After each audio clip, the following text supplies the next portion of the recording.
different places, meeting beautiful faces. We're happy with it. We're the friends for life, friends for life, friends for life. We're the friends for life, friends for life, friends for life. Friends, friends.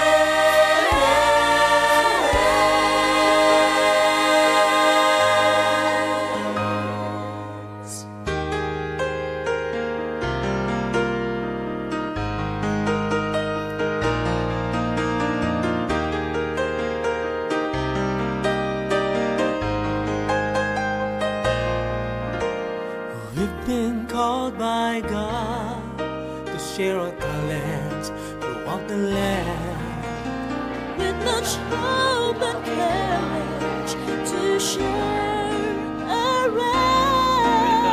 Stripes of life we feel no more, 'cause it's Jesus that we bring. We bring the message about the end.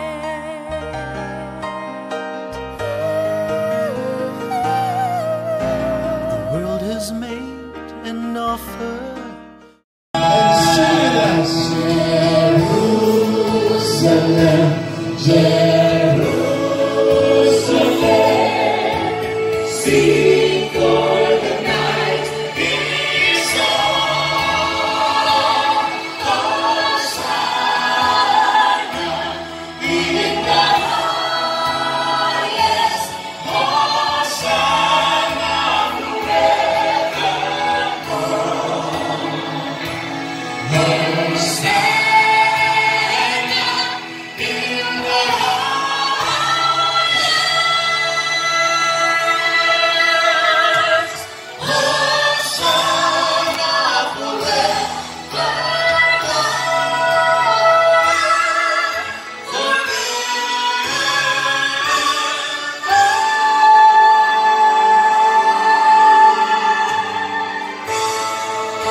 Sabi ko lang sa group kong Friends for Life,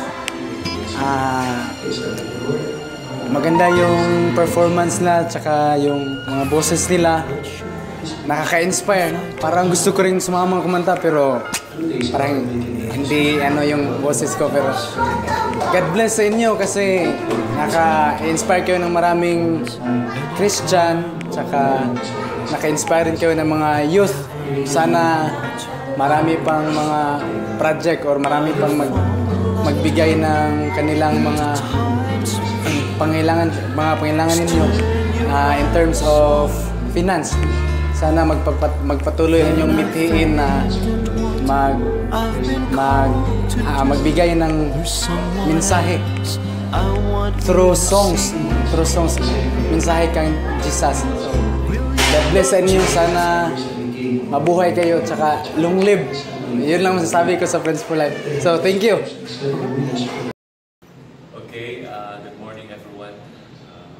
By the way, I'm Pastor Alden Rosales. We are so blessed na na-meet namin ang Friends for Life dito sa Pagadian City, Zamboanga del Sur. And we believe that God really called this group to serve Him in His vineyard as singing ministers to empower, to inspire, and to encourage those weary soul na makarinig sila ng mga mensahe galing po sa mga awit na galing naman sa Panginoon. So we are so blessed because these people are using their talent for the glory of God. So marami pong mga tao na blessed. They are so happy kasi napakaganda po ang kanilang presentations. Ang mensahe ko lang sa Friends for Life na ipagpatuloy nila ang kanilang mission, yung goal nila na marating nila yung mga marami pang tao para ma-inspire nila sa pamagitan ng pag-awit, pag-share ng kanilang talent, at saka ang Panginoon po ay mapupuri. So God bless sa inyong missionary endeavor. I hope that someday in that heavenly home we will sing together with the Lord, and then doon po ay magiging forever na. Meron na po tayong friends forever with the Lord, and together also with those people na nakarinig ng mga mensahe sa pamagitan ng awit, makikita din natin doon sa langit. So, yung mga activities nyo, nawa gabayan kayo ng Panginoon sa mga lakad nyo, at saka yung mga concert nyo, ang Panginoon po ay mag-bless inyo. God bless, especially sa leader ng group na to, si Sir Hermie Solite. So, ito po ang aking mensahe sa inyo. Thank you so much for coming, and we love you. We will miss you. Bye! Ang masasabi ko sa grupo nyo, ang Friends for Life, okay yung ginagawa nyo, nakapa-uplift kayo ng matag ng each soul. Salamat sa pag-inspire nyo sa bawat isa sa amin, and then patuloy lang kayo sa pag ganito na ministry niyo, sa pagkanta, hindi lang sa pagkanta para sa mga tao, kundi sa pagkanta for the glory of God. Maraming salamat. Once again, patuloy lang kayo sa pag-inspired ng mga kapwa natin believers sa Seventh-day Adventist Church. Not only for us, but throughout the people na ma-reach nyo through your singing ministry. Maraming salamat.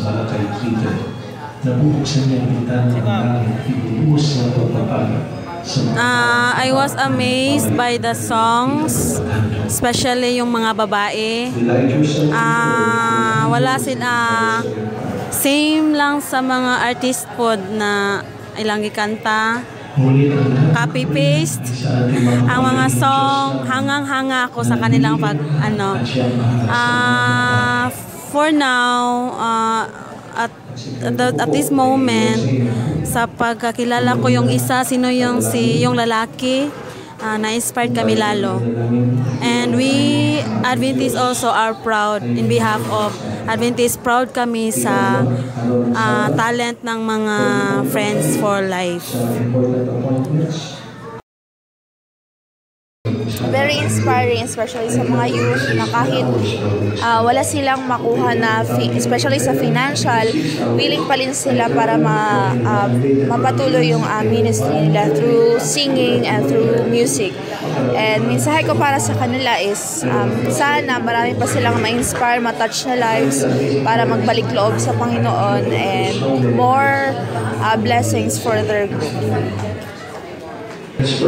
I am very thankful that I got to meet Friends for Life. Ang Friends for Life, they have blessed many souls in their concert here in Pagadian City, because they are very humble with their God-given talents, and they are using their God-given talents to give back to the church, give back to the ministry of the Seventh-day Adventist Church.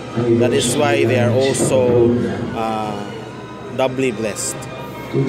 My message for them is that they continue on with their humility, they continue on with their commitment to the music ministry, to inspire, they continue with their commitment to the music ministry, and they continue to be faithful to the Seventh-day Adventist Church, because that is true meaning of being a Christian.